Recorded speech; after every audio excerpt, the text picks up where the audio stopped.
குடும்பத்தோட தோட்டத்துக்கு கிளம்பியாச்சு. எதுக்குன்னு பார்த்தீங்கன்னா, இருக்கிற தக்காளி செடி எல்லாம் பார்த்தீங்கன்னா காஞ்சு போச்சு. சரி எல்லாத்தையும் பிடுங்கிடலாம் அப்படின்னு சொல்லிட்டு போயிருந்தோம். அப்போ பார்த்தீங்கன்னா கொஞ்சம் கொஞ்சம் தக்காளி அங்கங்கே பழுத்திருந்தது. கொஞ்சம் செங்காவெல்லாம் இருந்தது. சரி அதெல்லாம் பறிச்சுன்னு போய் வீட்டில் வச்சா கொஞ்சம் பழுக்கும் அப்படின்னு சொல்லிட்டு அதெல்லாம் பறிச்சிட்டோம். அதுக்கப்புறம் பார்த்தீங்கன்னா கொத்தமல்லி வந்து போட்டு வச்சுருந்தேன்.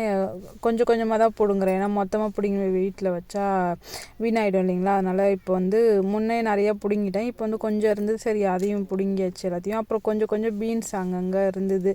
சரி அதையும் பறிச்சுக்கினாச்சு. நான் வந்து பார்த்திங்கன்னா அங்கங்கே இருக்கிற காய்கறியெல்லாம் அறுவடை பண்ணியிருந்தேன். என் வீட்டுக்காரங்க வந்து செடியெல்லாம் பிடுங்கின்னு இருந்தாங்க. ஒரு அவரைக்காய் இருந்தது. அப்புறம் அவரைக்காய் மிளகாய் எல்லாம் இப்போ தான் பூ வந்து வைக்குது, என்னன்னு தெரியல. ஆனால் வச்சாலும் காய்க்குமான்னு தெரியல. சரி நாங்கள் வந்து அவரைக்காய் செடி, இந்த பீன்ஸு செடி, மிளகாய் செடி இதெல்லாம் வந்து நாங்கள் பிடுங்கலை. கத்திரிக்காயும் பிடுங்கலை. மீதி வந்து வெறும் தக்காளி செடியை மட்டும் பிடுங்கிட்டாங்க அவங்க.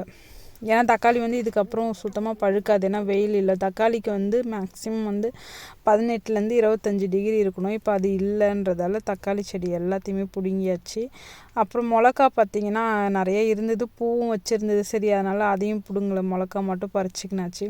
அடுத்த தடவை வரக்குள்ளே தான் வந்து நிலத்தெல்லாம் நல்லா திரும்பவும் கொத்தி விட்டுட்டு பூண்டு எடுத்து வச்சுருக்கிறேன். வீட்டில் நல்லா பெரிய பெரிய பூண்டாக எடுத்து வச்சுருக்கிறேன். அது எல்லாம் கொஞ்சம் கொஞ்சம் லைட்டாக முளைப்பு வந்திருக்குது. அதையும் எடுத்து வந்து நட்டு விட்டுருணும். அப்புறம் உருளைக்கிழங்கு, வெங்காயம் இதெல்லாம் குளிருக்கு நட்டு விட்டிங்கன்னா வந்து அடுத்த மே மாதத்துக்குள்ளே நம்ம மே மாதம் ஜூன் மாதம் அந்த மாதிரி அறுவடை பண்ணலாம். இப்போ நட்டால் அதெல்லாம் எடுத்து வச்சுக்கிறோம். அடுத்த தடவை வந்து தான் மண்ணை நல்லா கிளறி விட்டுட்டு வச்சு விடணும்.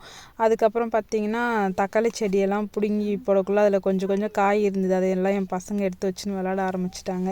அவங்க வச்சு நசுக்கி நடிச்சிட்டு அதுக்கப்புறம் எல்லாத்தையும் பிடுங்கிட்டு இப்படி தான் இருந்தது. ஆனால் இன்னும் ஃபுல்லாக க்ளீன் பண்ணணும். பண்ணிட்டு தான் மீதி இந்த குளிருக்கு வைக்க வேண்டியது எல்லாத்தையும் வைக்கணும். இதுதான் இன்றைக்கி ஃபுல்லாக அறுவடை பண்ண